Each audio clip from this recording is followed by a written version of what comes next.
ನಮ್ಮ ಮನೇಲಿ ಅಪ್ಪಿತಪ್ಪಿಯೂ ಈ ಕೆಲಸನ ಯಾವತ್ತೂ ಮಾಡೋದಿಲ್ಲ.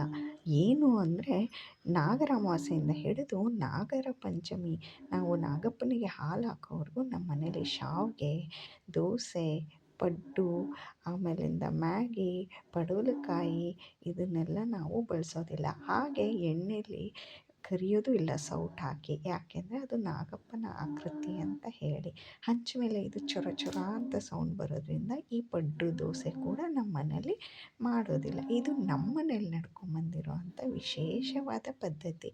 ಇದನ್ನು ಎಲ್ಲರೂ ಆಚರಿಸ್ಬೇಕು ಅಂತ ಇಲ್ಲ. ಅವರವರ ಭಕ್ತಿಗೆ, ಅವರವರ ಭಾವಕ್ಕೆ, ಅವರವರ ಅನುಗುಣವಾಗಿ ಅವರವರ ಮನೆತನದ ಹಿರಿಯರು ನಡೆಸ್ಕೊಂಬಂದಿರೋದ್ರಿಂದ ಮಾಡ್ತಾರೆ. ನಿಮ್ಮ ಮನೇಲೂ ಇದೇ ರೀತಿಯಾದಂಥ ಯಾವುದಾದ್ರೂ ಆಚರಣೆ ಇದ್ದರೆ ಕಮೆಂಟ್ ಮೂಲಕ ನನಗೆ ತಿಳಿಸ್ಕೊಡಿ. ಧನ್ಯವಾದಗಳು. ಮುಂದಿನ ವಿಡಿಯೋದಲ್ಲಿ ಮತ್ತೆ ಸಿಗ್ತೀನಿ.